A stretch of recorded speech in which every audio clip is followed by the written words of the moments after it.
Hello students, કેમ છો? હું દીપક ગોગરા ફરી એક વખત આપ સર્વેનું જીનીટી ઇન્સ્ટિટ્યૂટના ઓનલાઈન પ્લેટફોર્મ પર સ્વાગત કરું છું. સ્ટુડન્ટ્સ, આપણું રસાયણ વિજ્ઞાનનું જે ચેપ્ટર 5 સરફેસ કેમિસ્ટ્રી મીન્સ કે પૃષ્ઠ રસાયણ વિજ્ઞાન, ઓકે, એમાં આપણે કન્ટિન્યુ વાત કરીએ છીએ. સૌ પ્રથમ વાત કરી કે લાસ્ટ લેક્ચરમાં આપણે કયા ટોપિક વાત કરેલી હતી, તો ઉદ્દીપનની શરૂઆત કરેલી હતી. ઉદ્દીપકની ડેફિનેશન, ઓકે, ઉદ્દીપકના પ્રવર્ધકો શું છે, ઉદ્દીપકના ઝેર કોને કહેવાય, ધન ઉદ્દીપન, ઋણ ઉદ્દીપન, આવા ટોપિકોની લાસ્ટ ટાઈમ વાત કરેલી હતી. અને એટ લાસ્ટ ઉદ્દીપકના વર્ણનાત્મક સ્વભાવે આપણે સ્ટોપ થયેલા હતા. ઓકે, તો ત્યાંથી આજનો લેક્ચર આગળ સ્ટાર્ટ કરીએ છીએ. આજનો પહેલો આપણો ટોપિક છે જીઓલાઇટ વડે આકાર વર્ણનાત્મક ઉદ્દીપન. તો ગાઈઝ, વર્ડ પરથી જ ખ્યાલ આવે છે આકાર વર્ણનાત્મક. લાસ્ટ લેક્ચરમાં કીધું હતું વર્ણનાત્મકતા, વર્ણી કરવી એટલે પસંદગી કરવી. તો આ એવી ઉદ્દીપન ઘટના વિશે વાત કરવા જઈ રહ્યા છે કે જે ઉદ્દીપનમાં, ઓકે, એ કોઈકના આકાર પર જાય. ઉદ્દીપકના આકાર રિલેટેડ અહીંયા કંઈક આધાર હશે, ક્યાં તો પ્રક્રિયક નિપજના આકારની વાત કરેલી હશે. ટૂંકમાં આકારની પસંદગી કરે એવા ઉદ્દીપનને આપણે શું કહેશું? આકાર વર્ણનાત્મક ઉદ્દીપન. તો સૌથી પહેલા ડેફિનેશન વાઇઝ જો ગાઈસ સમજાવવાનો પ્રયત્ન કરીએ તો જે ઉદ્દીપન ઘટના છે એ ઉદ્દીપકની છિદ્ર રચના અથવા આપણે કહીએ છીએ સાથે સાથે પ્રક્રિયક અણુઓનું કદ, પ્રક્રિયક અણુઓના કદ કે નિપજ અણુઓના આકાર, નિપજ અણુઓના કદ અથવા આકાર પર આધાર રાખે. ઓકે, પ્રક્રિયક અણુઓના કદ અથવા આકાર કહી શકાય, કંઈ ગલત નથી. તો આકાર પર આધાર રાખે, ઓકે, એવા ઉદ્દીપનને શું કહીએ છે? એવા ઉદ્દીપનને આપણે આકાર વર્ણનાત્મક ઉદ્દીપન કહીએ છીએ ગાઈસ. તો ગાઈસ, જીઓલાઇટ એ બેસ્ટમાં બેસ્ટ, જીઓલાઇટ એ ઉત્તમ આકાર વર્ણનાત્મક ઉદ્દીપક છે. ઉત્તમમાં ઉત્તમ આકાર વર્ણનાત્મક ઉદ્દીપક છે ગાઈસ. જીઓલાઇટ બેસ્ટમાં બેસ્ટ આકાર વર્ણનાત્મક ઉદ્દીપક છે. તો સૌથી પહેલા હવે આપણે જીઓલાઇટની રચના વિશે વાત કરીશું કે ભાઈ જીઓલાઇટ શું છે. તો આમ તો આપણે ભણી ગયા છે 11મા ધોરણના પી બ્લોકમાં જીઓલાઇટ વિશે. તો જીઓલાઇટની જો ઓળખાણ કરાવી દઈએ એને રિલેટેડ અગત્યના પોઈન્ટ્સ, તો પહેલી વસ્તુ તો આપણને ખબર છે એની રચના મધપૂડા જેવી રચના હોય છે. ઓકે, ષટકોણીય છિદ્ર આવેલા હોય છે. જો રાસાયણિક દ્રષ્ટિએ વાત કરીએ તો સીધી વસ્તુ છે એની રચના ત્રિપરિમાણીય રચના હોય છે, જેમાં રાસાયણિક દ્રષ્ટિએ કહીએ તો એલ્યુમિનો સિલિકેટ સંયોજનો છે. એલ્યુમિનો સિલિકેટ સંયોજનો છે. તો સિલિકેટ સંયોજનોમાં કેટલાક સિલિકોન પરમાણુનું વિસ્થાપન એલ્યુમિનિયમ દ્વારા થયેલું હોય છે. કે સિલિકેટ સંયોજનોમાં, ઓકે, કેટલાક સિલિકોન પરમાણુનું વિસ્થાપન કોના દ્વારા થયું છે? સિલિકોનનું વિસ્થાપન એલ્યુમિનિયમ દ્વારા થયેલું હોય છે. ઓકે, એલ્યુમિનિયમ દ્વારા કેટલાક સિલિકોન પરમાણુનું વિસ્થાપન થયેલું હોય છે. તો ઓલ ઓવર જોવા જઈએ તો એમાં જો કહીએ આપણે તો એલ્યુમિનિયમ, ઓક્સિજન, સિલિકોન આવી બંધ રચના આવેલી હોય છે. ગાઈસ, જીઓલાઇટ કુદરતમાંથી પણ મળે અને કૃત્રિમ રીતે પણ બનાવી શકાય છે. પણ જે પણ જીઓલાઇટ હોય ગાઈસ, જે કુદરતમાંથી મેળવેલો હોય કે કૃત્રિમ રીતે બનાવેલો હોય, એ જીઓલાઇટનો જ્યારે આપણે ઉદ્દીપક તરીકે ઉપયોગ કરવો હોય તો જીઓલાઇટને ઉદ્દીપક તરીકે ઉપયોગ કરતા પહેલા એને આપણે શું કરીએ છીએ ગાઈસ? શૂન્ય અવકાશમાં ગરમ કરીએ છીએ. શા માટે? તો હમણાં કહીએ શૂન્ય અવકાશમાં ગરમ કરવામાં આવે છે ગાઈસ. શા માટે? કે જેથી કરીને એના છિદ્રમાં કોઈ જલીયકરણનું પાણી રહેલું હોય, જલીયકરણનું જો કોઈ પાણી રહેલું હોય તો એ ગરમ કરવાથી પાણી શું થાય? એ પાણી દૂર થાય, એટલે જીઓલાઇટની રચના છિદ્રાળુ બને. જીઓલાઇટની રચના કેવી બનશે? છિદ્રાળુ બને. એને એટલે જેટલી છિદ્રાળુ સપાટીનો હોય તો બેસ્ટમાં બેસ્ટ અધિશોષક અથવા ઉદ્દીપક તરીકે કામ કરશે. આ છિદ્રોના જો માપ કહી દઈએ ગાઈસ તો 260 પિકોમીટરથી 740 પિકોમીટર સાઇઝના કદ હોય છે. એનો મતલબ જે પ્રક્રિયક અણુઓના કદ આ રેન્જમાં આવતા હોય એનું જ અધિશોષણ અને શું થાય, અપશોષણ. તો ઓલ ઓવર એવું કહી શકાય કે જીઓલાઇટ દ્વારા ઉદ્દીપિત થતી પ્રક્રિયા એ પણ નિપજ અને પ્રક્રિયકના કદ પર આધાર રાખે છે. એટલે જ આપણે એને આકાર વર્ણનાત્મક ઉદ્દીપનમાં લઈએ છીએ. ક્લિયર? બીજું, એના ખાસ જીઓલાઇટનો જો ઉપયોગ કહીએ, ફરી રિપીટેશન છે, ઓલરેડી 11મા ધોરણમાં શીખેલા છે કે ખાસ કરીને જીઓલાઇટ પેટ્રો રસાયણ ઉદ્યોગોમાં વધારે કામનો છે. પેટ્રો રસાયણ ઉદ્યોગોમાં કઈ કઈ બાબતમાં? કઈ કઈ બાબતમાં? તો એક તો આપણે કહીએ છીએ સમઘટકીકરણમાં. સમઘટકીકરણ, ઇન શોર્ટ સમઘટકો બનાવવામાં. ઓકે. એક આપણે વાત કરી દઈશું ગાઈસ હાઇડ્રોકાર્બનના વિભંજનમાં, મીન્સ કે મોટા હાઇડ્રોકાર્બનને તોડીને નાના હાઇડ્રોકાર્બન બનાવવા માટે.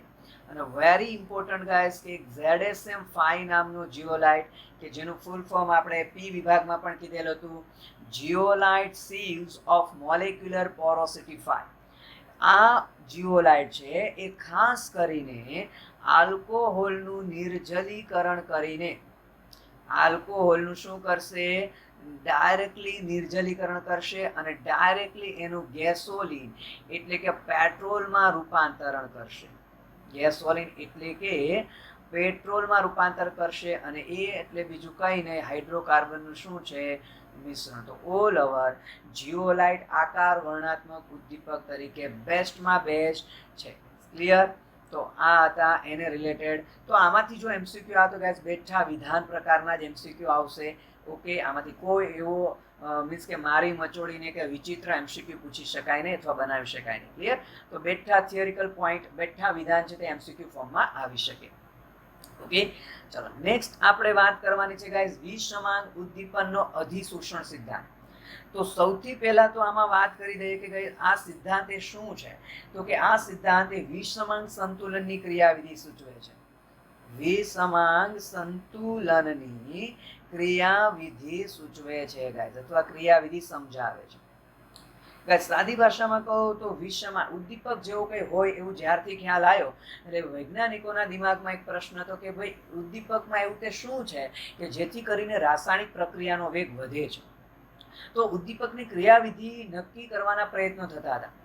તો સૌથી પહેલા વચ્ચે એવું સમજાવી શકાયું કે ઉદ્દીપન ઘટના છે એમાં પૃષ્ઠ ઉર્જા, મીન્સ કે પૃષ્ઠ ઉદ્દીપન છે, ઉર્જા ઉત્પન્ન થશે, એ પ્રક્રિયા વેગ વધારવામાં મદદ કરે. તો સૌથી પહેલા આવી ક્રિયાવિધિ સ્વીકારવામાં આવી અને ઉદ્દીપનનો જૂનો સિદ્ધાંત કહેવાય. પછી એવું કીધું ભાઈ એવું ન હોય કે ઉદ્દીપન ઘટનામાં તો ભાઈ મધ્યવર્તી સંયોજન રચાય અને પછી એનું વિઘટન થઈ નિપજ બને, એટલે બીજો સિદ્ધાંત આવ્યો જેને મધ્યવર્તી સંયોજનનો સિદ્ધાંત કહેવાય ઉદ્દીપન માટેનો. અને પછી ખબર પડી પહેલો સિદ્ધાંત એ સાચો છે, બીજો સાચો છે, બેને ભેગો કરીને આધુનિક સિદ્ધાંત બનાવવામાં આવ્યો. એ સિદ્ધાંત વિશે આપણે અહીંયા વાત કરવાની છે. તો સૌથી પહેલા તો ગાઈસ કે જે જૂનો અધિશોષણ સિદ્ધાંત જે હતો એ સિદ્ધાંત ઉદ્દીપકની ક્રિયાવિધિ સમજાવવા માટેનો એ જે સિદ્ધાંત હતો એ શું કહેતો હતો, એ એવું કહેતો હતો કે ભાઈ જનરલી ઉદ્દીપક કઈ સ્થિતિમાં હોય, ઘન સ્થિતિમાં હોય. ઓકે. પ્રક્રિયકો કઈ સ્થિતિમાં હોય, તો કે ભાઈ પ્રક્રિયકો છે તો ક્યાં તો પ્રવાહી સ્થિતિમાં હોય અથવા તો વાયુ સ્થિતિમાં હોય. એટલે આ ઘન ઉદ્દીપકની સપાટી પર, ઓકે, આ ઘન ઉદ્દીપકની સપાટી પર જેમ જેમ પ્રક્રિયકોની સાંદ્રતા વધતી જાય, એટલે પ્રવાહી અથવા વાયુ પ્રક્રિયકોની સાંદ્રતા વધતી જાય એમ પ્રક્રિયાનો વેગ શું થાય, વધે. શું કામ? કારણ કે જેમ સાંદ્રતા વધતી જાય એમ ઉષ્માક્ષેપક ઘટના છે અધિશોષણ, એટલે ઉષ્માક્ષેપક ઘટનાને લીધે ઉષ્મા શું થાય, મુક્ત થાય. ઉષ્મા મુક્ત થાય અને આ જે ઉષ્મા છે એ પ્રક્રિયક અણુઓને નિપજ બાજુ, પ્રક્રિયક અણુઓને નિપજ બાજુ ધકેલવામાં મદદરૂપ બને છે. એટલે પ્રક્રિયાનો વેગ વધે છે. આવો જૂનો અધિશોષણ સમજાવતો સિદ્ધાંત હતો. ક્લિયર? પણ ત્યાર પછી કયો સિદ્ધાંત લાવ્યા ભાઈ, તો કે ઉદ્દીપનની મધ્યવર્તી સંયોજનની રચના દ્વારા જે ક્રિયાવિધિ સમજાવાય. તો મીન્સ કે પછી જે સિદ્ધાંત આવ્યો એ હતો મધ્યવર્તી સંયોજનની રચના સાથે સંકળાયેલો સિદ્ધાંત. ક્લિયર? કે ઉદ્દીપન ઘટના તો છે એ મધ્યવર્તી સંયોજનની રચના દ્વારા સમજાવી શકાય, તો મધ્યવર્તી સંયોજનની રચના નો સિદ્ધાંત આવ્યો. અને પછી ખબર પડી કે આ બંને સિદ્ધાંતના કન્સેપ્ટ સાચા છે, એટલે બંનેને ભેગા કરીને તો આપણે કહીએ કે ઉપરોક્ત બંને સિદ્ધાંતોને શું કરી દીધા? બંને સિદ્ધાંતોનો સમન્વય કરી દીધો, અને એ સિદ્ધાંતોનો સમન્વય કરીને આધુનિક સિદ્ધાંત રજૂ કરવામાં આવ્યો. તો ઉદ્દીપનની ઘટના સમજાવતો આધુનિક સિદ્ધાંત. તો એ સિદ્ધાંત એવું કહે છે કે ઉદ્દીપકની સક્રિયતા ક્યાં હોય? તો ફરી ઇમ્પોર્ટન્ટ એમસીક્યુ કે ઉદ્દીપકની સક્રિયતા એની સપાટી પર હોય, એના પૃષ્ઠ પર હોય. ઓકે, તો એની સપાટી પર સક્રિય સ્થાનો હોય. ઓકે, અને એને લીધે ત્યાં અધિશોષણ થવાથી પ્રક્રિયાનો વેગ વધે. હવે જોજો, તો એ આધુનિક સિદ્ધાંત 5 મુદ્દામાં વિભાજિત થયેલો છે. જે પ્રમાણે સમજાવીએ એ પ્રમાણે દિમાગમાં રાખજો. ઓકે, નો ડાઉટ બુકની ડાયાગ્રામ મેં લીધેલો તો છે, પણ અહીંયા આપણે સમજાવશું. માની લો આ આપણો ઘન ઉદ્દીપક છે અને અહીંથી પ્રક્રિયક અણુ આવે, તો પહેલો જ મુદ્દો બની ગયો કે પ્રક્રિયકોનું ઉદ્દીપકની સપાટી પર પ્રસરણ થશે. જો પ્રક્રિયકો ઇનશોર્ટ ઉદ્દીપકની સપાટીના સંપર્કમાં આવશે, તો પહેલો મુદ્દો આપણે કહી શકીએ કે પ્રક્રિયકોનું ઉદ્દીપકની સપાટી પર પ્રસરણ. ઉદ્દીપકની સપાટી પર શું થશે? પ્રસરણ થશે. એટલે ઇનશોર્ટ એના કોન્ટેક્ટમાં આવશે. ઓકે, હવે કોન્ટેક્ટમાં આવશે તો ઓબ્વિયસલી છે ઉદ્દીપકની સપાટી પર સક્રિય સ્થાનો છે, એટલે એ આ પ્રક્રિયક અણુને ખેંચી લેશે, એટલે એનું શું થઈ જશે? અધિશોષણ થઈ જશે. એટલે આપણે કહી શકીએ કે ઉદ્દીપકની સપાટી પર પ્રક્રિયક અણુઓનું અધિશોષણ. પ્રક્રિયક અણુઓનું શું થશે? અધિશોષણ થશે. ક્લિયર? ચાલો, ત્રીજો મુદ્દો શું થશે કે હવે આ ઉદ્દીપક અને પ્રક્રિયક એકબીજા સાથે પ્રક્રિયા કરશે. ઓકે, અને શું કરશે? મધ્યવર્તી સંયોજન બનાવશે. એટલે ત્રીજો પોઈન્ટ બની ગયો કે મધ્યવર્તી સંયોજનની રચના દ્વારા, મધ્યવર્તી સંયોજનની રચના દ્વારા ઉદ્દીપકની સપાટી પર, ઉદ્દીપકની સપાટી પર રાસાયણિક પ્રક્રિયાનું થવું, રાસાયણિક પ્રક્રિયાનું થવું. તો ગાઈસ, જે ક્રમમાં આપણે આકૃતિ સમજાવે છે એ જ ક્રમમાં મુદ્દા બનતા જાય છે. જો એનો મતલબ રાસાયણિક પ્રક્રિયા થઈ હશે ઉદ્દીપક અને પ્રક્રિયક વચ્ચે, તો જ મધ્યવર્તી સંયોજન બનેલું હોય. પછી શું થાય કે ભાઈ મધ્યવર્તી સંયોજનમાં જે બંધ હોય અતિ નિર્બળ બંધ હોય, અને અતિ નિર્બળ બંધ હોવાને કારણે બંધ તૂટી જાય, એટલે ઉદ્દીપક એમને એમ રહી જાય અને નવી નિપજ બની જાય. તો માની લો આ હવે બ્લુ કલર છે તે નિપજનો અણુ છે, એટલે નિપજનો અણુ પાછો સપાટી છોડીને શું કરશે? જતો રહેશે ગાઈસ. એટલે આપણે નેક્સ્ટ પોઈન્ટ શું કહી શકીએ? ચોથો પોઈન્ટ આપણે આવી રીતે કહી શકીએ કે ભાઈ ઉદ્દીપકની સપાટી પરથી, ઉદ્દીપકની સપાટી પરથી નિપજ અણુઓનું, નિપજ અણુઓનું શું થશે? અપશોષણ થશે. ઓકે, સપાટી છોડીને જતા રહેશે, અપશોષણ થશે. ઓકે, અને એટલે કહી શકાય કે આથી વધુ પ્રક્રિયા થવા માટે, હવે એ જગ્યા ખાલી થઈ ગઈ તો ત્યાં બીજો પ્રક્રિયક અણુ આવી શકે કે નહીં? કે વધુ પ્રક્રિયા થવા માટે સપાટીની પ્રાપ્તિ થવી, સપાટીની શું થવું? પ્રાપ્તિ થવી. અને લાસ્ટ પોઈન્ટ, હવે જે નિપજનો અણુ છે તે સપાટી પર પ્રસરણ પામીને શું થશે? દૂર થશે. કે ઉદ્દીપકની સપાટી પરથી, ઉદ્દીપકની સપાટી પરથી નિપજ અણુઓનું શું થવું? નિપજ અણુઓનું પ્રસરણ દ્વારા દૂર થવું, પ્રસરણ દ્વારા દૂર થવું. તો ઓલ ઓવર આધુનિક સિદ્ધાંત આ 5 કન્સેપ્ટનો બનેલો છે ગાઈસ. તો એમસીક્યુ માટે ક્રમાનુસાર કે પહેલા પ્રક્રિયા કોન્ટેક્ટમાં આવ્યો, પછી અધિશોષણ થયું, પછી મધ્યવર્તી બન્યો, નિપજ બની, નિપજ સપાટી છોડીને જતો રહ્યો અને સપાટી પરથી દૂર થયું. તો જો આ ડાયાગ્રામ દ્વારા જો આપણે સમજવાનો પ્રયત્ન કરીએ તો તમે જોઈ શકો છો કે આ આપણો એકલો ઉદ્દીપક છે. ઓકે, અને આ આપણું A+B, આ કમ્બાઈન આખો પ્રક્રિયક છે આપણો. ઓકે, હવે શું થશે? જેવો આ ઉદ્દીપકના કોન્ટેક્ટમાં આવશે એટલે એનું શું થઈ જશે? જો ઉદ્દીપકના સક્રિય સ્થાન પર અધિશોષણ થઈ જશે, અને અધિશોષણ થઈને એમની વચ્ચે બંધ બની જશે, એટલે એ શું બનાવશે? મધ્યવર્તી. પણ આપણે કીધું મધ્યવર્તીમાં બંધ નબળા હોય એટલે ફરી પાછું તૂટી જશે, એટલે ફરી પાછો આ ભાગ તૂટી જશે, એટલે નિપજ બની જશે, ઉદ્દીપક એમને એમ રહી જશે, અને એ નિપજ અણુ પછી શું થશે? સપાટી પરથી પ્રસરણ દ્વારા દૂર થઈ જશે. તો આપણે જે આ નીચેની આકૃતિમાં સમજાવેલું છે એ તમને ઓલરેડી બુકની આકૃતિમાં સમજાવેલું છે. તો સ્ટેપ બાય સ્ટેપ દરેક પોઈન્ટ દિમાગમાં રાખવાના છે. તો ઓલ ઓવર આપણે એવું કહીએ છીએ, એનો મતલબ કે ઉદ્દીપકની સપાટી પર, ઉદ્દીપકની સપાટીને લીધે અધિશોષણ છે, એટલે સપાટી પર વધુ સક્રિયતા હોય છે, અથવા એને કહેવાય મુક્ત સંયોજકતા ધરાવતા અણુઓ. મુક્ત સંયોજકતા ધરાવતા અણુ, ઇન શોર્ટ સક્રિય અણુઓ સપાટી પર છે અને આ સક્રિય અણુને લીધે ઓકે ત્યાં શું થાય છે? અધિશોષણ થાય છે. ક્લિયર? બીજું, આ સિદ્ધાંતનો ફાયદો શું છે? આ સિદ્ધાંતનો ફાયદો એ છે ગાઈસ કે આ સિદ્ધાંત સમજાવી શકે છે કે શા માટે આપણે થોડો કઈ ઉદ્દીપક રાખીએ તોય ચાલે. કારણ કે ઉદ્દીપક તો આપણે કીધું એમને એમ જ રહેવાનો છે ને. ડાયાગ્રામમાં આપણે કીધું જો ઉદ્દીપક તો પાછો મળી ગયો એમને અહીંયા નિપજનો અણુ સપાટી છોડીને ચાલ્યો ગયો તો ઉદ્દીપક તો એમને એમ જ રહ્યો ને. કહેવાનો મતલબ એવો છે ગાઈસ, આનો ફાયદો એ છે કે આ સિદ્ધાંત સમજાવી શકે છે કે રાસાયણિક પ્રક્રિયામાં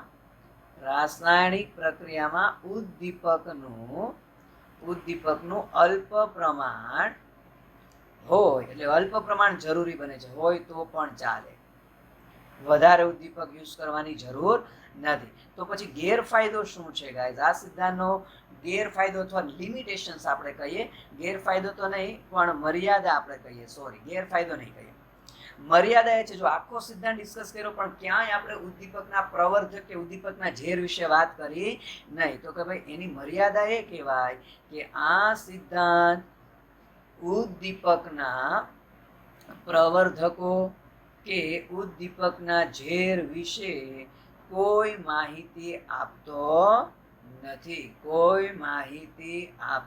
નથી ગાઈસ. ઓકે, તો આ હતો ગાઈસ આપણો વિષમાંગ ઉદ્દીપનનો અધિશોષણ સિદ્ધાંત. ક્લિયર?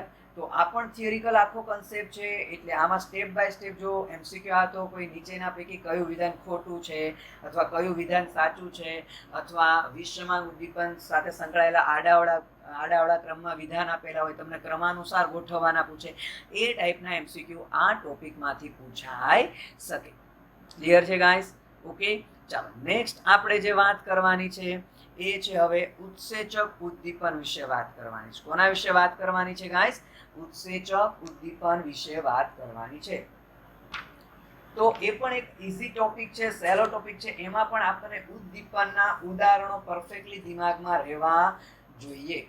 ઓકે, તો આ બધા થિયોરિકલ કન્સેપ્ટ છે, આમાં બીજા કોઈ અલગથી અથવા તો વિચિત્ર પ્રકારના બનાવેલા એમસીક્યુ ન પૂછી શકાય અથવા બનાવી પણ ન શકાય. બરોબર છે? તો સૌથી પહેલા ઉત્સેચક વિશે જો આપણે ઓળખાણ કરાવી, એની માહિતી આપીએ તો સીધી વસ્તુ છે ગાઈસ કે ઉત્સેચકો શું છે? તો કે ભાઈ આપણને ખ્યાલ છે એક પ્રકારના પ્રોટીન સંયોજનો છે, ને પ્રોટીન શેના બનેલા હોય? Amino acid. એમિનો એસિડમાં નાઇટ્રોજન તો હોવાના છે, એનો મતલબ ઉત્સેચકો એક પ્રકારના જટિલ નાઇટ્રોજન યુક્ત કાર્બનિક સંયોજનો છે ગાઈસ. સીધી વસ્તુ છે, સિમ્પલ લોજિક છે, આ ન કહીએ તો પણ તમને ખ્યાલ હશે. અને મોસ્ટ ઓફ પ્રોટીન છે તો ક્યાં તો વનસ્પતિ અથવા તો પ્રાણીઓ, ઇન શોર્ટ સજીવો દ્વારા બનાવી શકાય છે.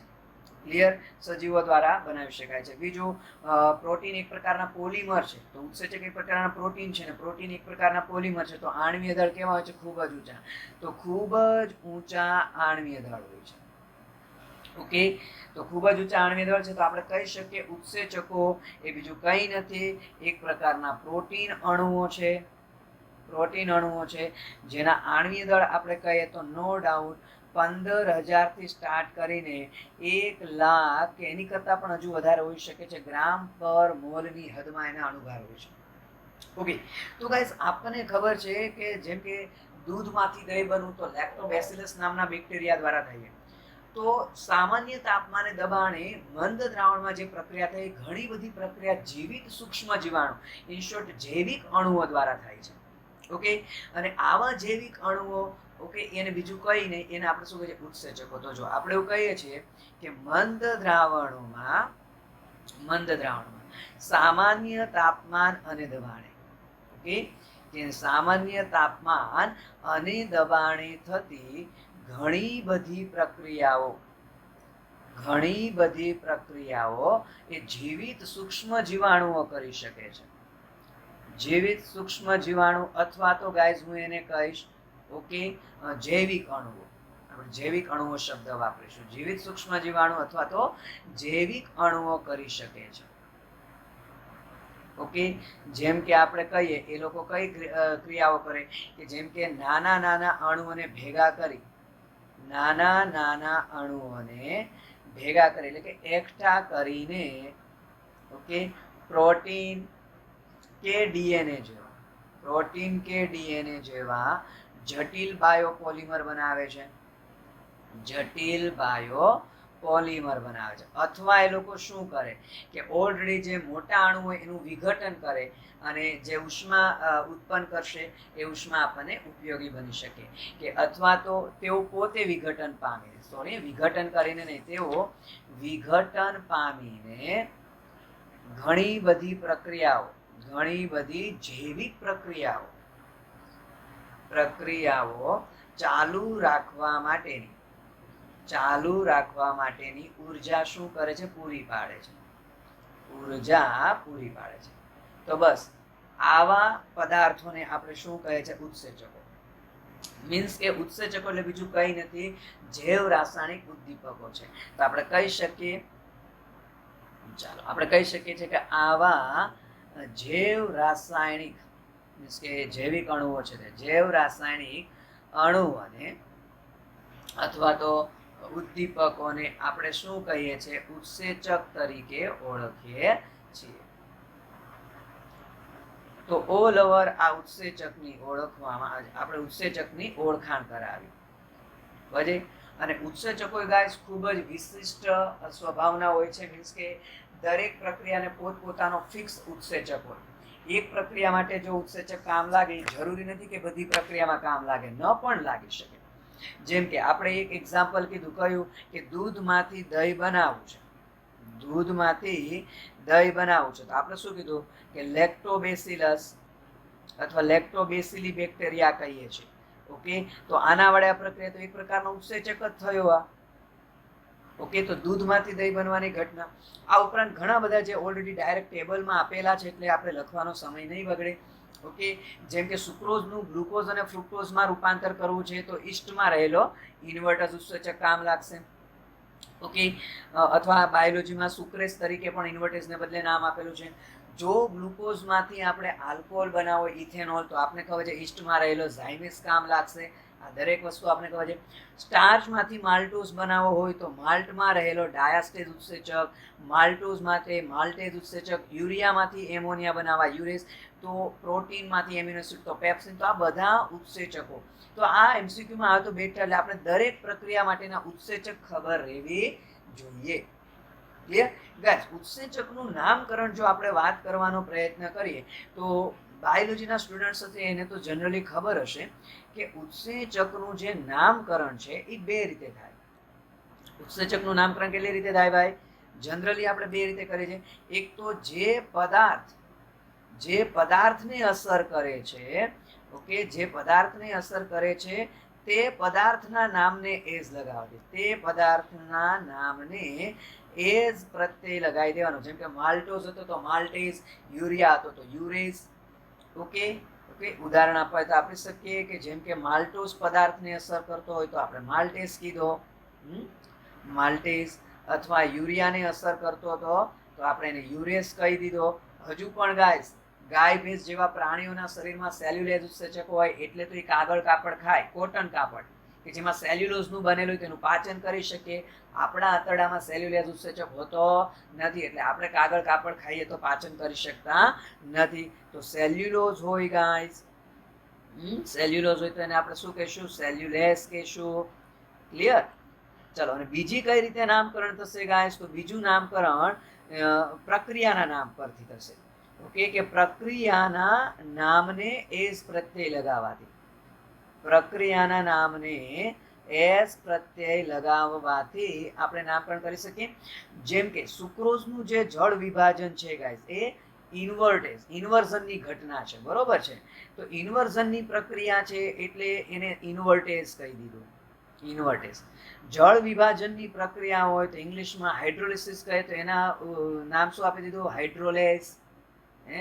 ઓક્સિડેશન પ્રક્રિયા હોય તો ઓક્સિડેઝ, ઓક્સિડેશન પ્રક્રિયા હોય તો ઓક્સિડેઝ. ઓક્સિડેઝ, એ રિડક્શન તો રિડક્ટેઝ, તો આવી રીતે ઓકે બધા એક્ઝામ્પલ આપણે નહીં આપે. તો આ રીતે ઉત્સેચકનું શું થાય છે ગાઈસ, નામકરણ. તો આ જે ઓલ ઓવર વાત કરી તે ઉત્સેચકની ઓળખાણ અને કઈ પ્રક્રિયામાં કયો ઉત્સેચક વપરાય છે એના વિશે વાત કરી દીધી. ક્લિયર? નામ આપણે વાત કરવાની છે ઉત્સેચક ઉદ્દીપનની ક્રિયાવિધિ. ક્લિયર? તો ગાઈસ ઉત્સેચક ઉદ્દીપનની ક્રિયાવિધિ પણ બે સિદ્ધાંતને આધારે સમજાવી શકાય છે. એક તો આપણે કહીએ છીએ તાળાકૂચી નમૂનો. તાળાકૂચી નમૂનો કે ગાઈસ જેવી રીતે દરેક તાળા માટેની ફિક્સ ચાવી હોય, એ તાળા સાથે ચાવી બંધ બેસે તો જ તાળું ખુલે એમ. ઓકે, તમે જોઈ શકો છો અહીંયા ઉત્સેચક છે એને અત્યારે આપણે ચાવી તરીકે દર્શાવેલું છે. પ્રક્રિયાર્થી જે છે આપણો, એને આપણે સબસ્ટ્રેટ એટલે અવસ્તર અથવા અધસ્તર કહેવાય. એ આપણે માની લઈએ તાળું છે અને આ છે તે ઉત્સેચક છે, આપણી ચાવી છે. તો જો એ લોકો બંધ બેસે તો જ પેલા મધ્યવર્તી સંયોજનનું શું થશે, નિર્માણ. મધ્યવર્તી સંયોજનનું નિર્માણ. તો તમે જો ઈ એટલે enzyme. Okay, enzyme plus substrate, તો પેલા ઈ એસ એટલે મધ્યવર્તી સંયોજન બન્યું અને પછી આપણો ઉત્સેચક એટલે ચાવી તો પાછી મળી જાય છે પણ તાળું ખુલી જાય છે. તાળું ખુલી જવું એટલે આપણી નીપજ બની જવી ગાઈસ. ક્લિયર?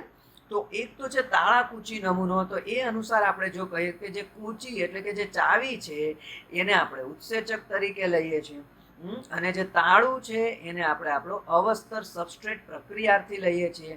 મીન્સ કે ઉત્સેચક પ્રક્રિયાર્થી સાથે બંધ બેસતો હોય તો જ તાળું ખુલે. મીન્સ કે તો જ રાસાયણિક પ્રક્રિયા થાય. એટલે દરેક પ્રક્રિયાર્થી માટેનો ઉત્સેચક કેવો હોય, ફિક્સ હોય. અને એટલે જ એક ઉત્સેચક એક પ્રક્રિયામાં કામ લાગે તો બીજી પ્રક્રિયામાં કામ ન પણ લાગે ગાઈસ. ક્લિયર? તો આ હતો એ તાળાકૂચી નમૂનો છે. ઓકે, બીજો નમૂનો એવું છે કે પ્રેરિત બંધ બેસતો નમૂનો. કયો? પ્રેરિત બંધ બેસતો. પણ એ પહેલા નમૂનામાં એક વખત ફરી વાત કરી દઈએ કે અહીંયા જે આપણા સમીકરણ બતાવેલા છે ઈ પ્લસ એસ એટલે પહેલા તબક્કામાં શું બને છે, ઈ એસ. પણ આ પહેલો તબક્કો છે ને ઝડપી અને પ્રતિવર્તી છે એટલે મેં બે તીર બનાવેલા છે. અને પછી બીજા તબક્કામાં માની લો આ પહેલો તબક્કો, આ બીજા તબક્કામાં જે આ મધ્યવર્તી સંયોજન બનેલું હતું એનું વિઘટન થાય એટલે ઉત્સેચક પાછો મળે ને નિપજ. આ ધીમો તબક્કો છે અને ધીમો તબક્કો એટલે RDS વેગ નિર્ણાયક તબક્કો કહેવાય, રેટ ડિટરમિનિંગ સ્ટેપ. ઇન શોર્ટ, ઉત્સેચક ઉદ્દીપિત પ્રક્રિયાની ક્રિયાવિધિ કોની સાંદ્રતા પર આધાર રાખે, મધ્યવર્તી સંયોજનની સાંદ્રતા પર આધાર રાખે છે ગાઈસ. ક્લિયર? તો બીજો નમૂનો છે પ્રેરિત બંધ બેસતો નમૂનો. પ્રેરિત બંધ બેસતો નમૂનો. ગાઈસ આ નમૂનો પહેલા નમૂના કરતાં થોડુંક અલગ છે. જો પહેલા નમૂના અનુસાર એવું કહે છે કે ઉત્સેચક અને પ્રક્રિયાર્થી બેયના આકાર બંધ બેસતા હોય છે. માનો આ પ્રક્રિયાર્થી છે તો ઉત્સેચક આવો જો બંધ બેસતો આકાર છે. એટલે એવું કહે છે કે બેયના આકાર જડ હોય, બદલાય નહીં એવા. પણ પ્રેરિત બંધ બેસતો નમૂનો એવું છે કે ભાઈ ઉત્સેચકનો આકાર પહેલેથી બંધ બેસતો ન હોય. માનો આ ઉત્સેચકના છિદ્ર છે અને આ પ્રક્રિયક અણુની સાઇઝ છે, જો તો એ તો નાની છે. એ જ્યારે હવે અધિશોષણ પામે પછી ઉત્સેચક શું કરે, એને બંધ બેસતો આકાર પ્રાપ્ત કરે. પહેલેથી બંધ બેસતો આકાર હોય એવું હોય નહીં. એવું આ પ્રેરિત બંધ બેસતો નમૂનો કહેવા માંગે છે. એનો મતલબ જ્યાં સુધી પ્રક્રિયાર્થી ન આવે ત્યાં સુધી ઉત્સેચક પોતાનો આકાર નહીં બદલે. પણ પ્રક્રિયાર્થી આવે પછી ઉત્સેચક એને બંધ બેસતો આકાર પ્રાપ્ત કરે છે. એટલે એવું કહી શકાય કે પ્રક્રિયાર્થી ઉત્સેચકને આકાર બદલવા માટે પ્રેરિત કરે છે. એટલે આને શું કીધો, પ્રેરિત બંધ બેસતો નમૂનો. ક્લિયર? તો જો આપણે શું કહીએ છીએ, આ નમૂનો એવું દર્શાવે છે ગાઈસ કે પ્રક્રિયાર્થી જે છે એ પ્રક્રિયાર્થી ઉત્સેચકના સક્રિય સ્થાનનો આકાર બદલવા માટે પ્રેરિત કરે છે. આકાર બદલવા માટે શું કરે છે ગાઈસ, પ્રેરિત કરે છે. ઓકે, અને આથી બંધ બેસતો આકાર પ્રાપ્ત થાય. અને આથી રાસાયણિક પ્રક્રિયા થાય. તો પહેલેથી બંધ બેસતો આકાર હોય એવું જરૂરી નથી. જે પહેલો નમૂનો એવું કહેતો હતો તાળાકૂચીનો નમૂનો કે બંધ બેસતો આકાર હોવો જોઈએ, પ્રેરિત બંધ બેસતો નમૂનો એવું કહે છે કે પહેલાથી બંધ બેસતો આકાર હોય જરૂરી નથી, આકાર કોઈ પણ હોઈ શકે, પણ પ્રક્રિયાર્થે ઉત્સેચકના સ્થાન પર આવે પછી ગાઈસ એનો આકાર કેવો બને છે? બંધ બેસતો. એટલે આને નામ આપ્યું છે પ્રેરિત બંધ બેસતો નમૂનો. અને ગાઈસ આ નમૂનો છે તે નો ડાઉટ સ્પેક્ટ્રોસ્કોપી પરથી પણ પુરવાર થયેલો છે, એટલે એ સચોટ માહિતી હોય એવું આપણે કહી શકીએ કે ભાઈ ક્ષ કિરણ, ઓકે, અથવા તો આપણે કહીએ વર્ણપટ દર્શકી સ્પેક્ટ્રોસ્કોપી, વર્ણપટ દર્શકી દ્વારા બરાબર છે પણ સાબિત થયું છે આ ઘટના. ઓકે, બીજી વસ્તુ એક અગત્યનો એમસીક્યુ હજી છુપાયેલો છે આ થિયરીમાં, એ છે ગાઈસ કે શરૂઆતમાં જો માની લો ફરીથી આ ઉદ્દીપકની સપાટી છે, ઉદ્દીપકની સપાટી છે, તો શરૂઆતમાં અહીંથી પ્રક્રિયક અણુ આવે છે, તો જનરલી શું થાય છે કે જો શરૂઆતમાં કે અધિશોષણ જે ઘટના છે, ઉત્સેચક ઉદ્દીપિત ઘટનાની વાત થાય છે પણ અધિશોષણ, ઓકે, તો અધિશોષણમાં અથવા તો કયું અધિશોષણ ઘટના? ઉત્સેચક ઉદ્દીપિતની વાત કરે છે, તો એવું લાગે તેને કાઉસમાં લખી દઈએ.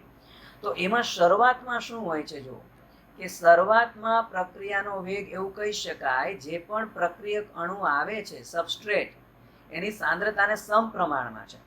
ઓકે, જો અહીંથી ફટાફટ વાયુના અણુ આવશે તો ફટાફટ અધિશોષણ થશે, ધીમે ધીમે આવશે તો ધીમે ધીમે. એનો મતલબ શરૂઆતમાં પ્રક્રિયા કયા ક્રમની છે? પ્રથમ ક્રમની પ્રક્રિયા છે, સાંદ્રતાનો 1 ઘાત છે. પણ વધુ ને વધુ વાયુ આવશે તો એક સમય એવો આવશે કે અહીંયા બધી સપાટી પેક થઈ જશે. હવે ગમે એટલો વાયુ આપશો કે એનું દબાણ આપશો, ઓકે, તો હવે એવું કહી શકાય અધિશોષણ ઘટના એ આ સાંદ્રતા પ્રક્રિયાર્થીના સાંદ્રતાથી સ્વતંત્ર થઈ ગઈ, કારણ કે અધિશોષણે સંતૃપ્તતા પ્રાપ્ત કરી લીધી. કે જ્યારે અધિશોષણ સંતૃપ્તતા પ્રાપ્ત કરી લે છે ગાઈસ, સંતૃપ્તતા પ્રાપ્ત કરી લે છે, સંતૃપ્તતા પ્રાપ્ત કરી લે છે ત્યારે હવે વેગ છે એ પ્રક્રિયાર્થી જે હતો એની સાંદ્રતાના 0 ઘાતમાં, એનો મતલબ હવે પ્રક્રિયા કયા ક્રમની થઈ ગઈ? 0 ક્રમની પ્રક્રિયા થઈ ગઈ. એનો મતલબ પ્રક્રિયાર્થીની સાંદ્રતા વધારતા, પ્રક્રિયાર્થીની સાંદ્રતા વધારતા ઉત્સેચક ઉદ્દીપિત પ્રક્રિયા, ઉત્સેચક ઉદ્દીપિત પ્રક્રિયા છે એ પ્રક્રિયાનો ક્રમ પ્રથમ ક્રમથી 0 ક્રમ સુધી બદલાય છે. 0 ક્રમ સુધી શું થાય છે? બદલાય છે. ક્લિયર? તો આ પણ અગત્યનો એમસીક્યુ હતો ગાઈસ. બીજું, ઉત્સેચકો જનરલી 20 ડિગ્રી સેલ્સિયસથી જનરલી 70 ડિગ્રી સેલ્સિયસ તાપમાનના ગાળામાં સક્રિય હોય છે, તાપમાનના ગાળામાં સક્રિય હોય છે. ઓકે, જો તાપમાન 70 ડિગ્રી સેલ્સિયસ કરતાં વધારે જાય તો જનરલી ઉત્સેચકો નાશ પામે છે. ઓકે, અને અથવા જો તાપમાન 20 ડિગ્રી સેલ્સિયસ કરતાં નીચું જાય તો પણ ઉત્સેચકો નાશ પામે અથવા એની વૃદ્ધિ અટકી જાય છે ગાઈસ. એટલે તો આપણે કહીએ ફ્રીજમાં રાખેલો ખોરાક બગડતો નથી, કારણ કે ફ્રીજમાં તાપમાન જનરલી આપણે નીચું રાખે. તો આ દરેક પોઈન્ટ અગત્યના છે ગાઈસ. ક્લિયર? ચાલો, તો ઉત્સેચક ઉદ્દીપન ઘટનામાં લગભગ હવે આપણે છેલ્લા ટોપિક તરફ જઈએ છીએ, અને એ છે ઉત્સેચક ઉદ્દીપનની લાક્ષણિકતા, જે વેરી ઇમ્પોર્ટન્ટ છે. શું છે? Very important. ઉત્સેચક ઉદ્દીપનની લાક્ષણિકતા. ઓકે, તો direct point to point focus કરીશું. ઉત્સેચક ઉદ્દીપન લાક્ષણિકતામાં પહેલો પોઈન્ટ કહી દઈએ કે ગાઈસ ઉત્સેચક છે ને એના સ્વભાવમાં મીન્સ કે એની ક્રિયાવિધિમાં અજોડ હોય છે, અદ્વિતીય લાક્ષણિકતા, મીન્સ કે એના જેવી કોઈ જોડ નથી, એના જેવું કોઈ ઝડપી પ્રક્રિયા કરી શકતું નથી. કે જનરલી ઉત્સેચક છે એ એવું કહી શકાય પ્રક્રિયાનો વેગ 10⁸ થી 10⁻20 ગણો વધારી શકે. 8 થી 20 ગણો શું કરે છે? વધારી શકે છે ગાઈસ. ક્લિયર? જનરલી તમને કીધેલું છે કે ઉત્સેચકનો એક અણુ હોય તો આ બેઠો એમસીક્યુ પૂછાઈ શકે ગાઈસ. આ બેઠો એમસીક્યુ પૂછાઈ શકે છે કે ઉત્સેચકનો એક અણુ, એક સાથે આપણે જો વાત કરીએ તો 10 લાખ પ્રક્રિયક અણુઓને, ઓકે, 10 લાખ પ્રક્રિયક અણુઓનું નિપજમાં રૂપાંતરણ કરી શકે. તો તમે સમજી શકો છો ગાઈસ, એક અણુ જો એક સાથે 10 લાખ પ્રક્રિયકને નિપજમાં અને પ્રતિ મિનિટે 10 લાખ પ્રક્રિયક અણુઓને પ્રતિ મિનિટે નિપજમાં રૂપાંતર કરી શકે તો કેટલી બધી સક્રિયતા હશે. મીન્સ કે ઉત્સેચકો છે એને પોતાની ખૂબ જ સક્રિયતા હોય છે પ્રક્રિયા વેગ વધારવા માટે. ક્લિયર? સેકન્ડ આપણે કહી દઈએ તો ઉત્સેચકો છે તે પોતાના સ્વભાવમાં ખૂબ વિશિષ્ટ સ્વભાવના હોય. એટલે એનો મતલબ શું થાય કે એક ઉત્સેચક છે, આપણે ઉદ્દીપક જેવું છે, એક ઉત્સેચક છે એ એક પ્રક્રિયાનો વેગ વધારી શકે અથવા એક પ્રક્રિયામાં ઉપયોગી બનતો હોય, ઉપયોગી બને તો જરૂરી નથી કે બીજી પ્રક્રિયામાં કામ લાગે. તો ભાઈ એનો એ ઉત્સેચક છે બીજી પ્રક્રિયામાં નિરુપયોગી બને એટલે ઉપયોગી ન પણ બને, ઉપયોગી ન પણ બને એટલે નિરુપયોગી પણ બની શકે. ક્લિયર?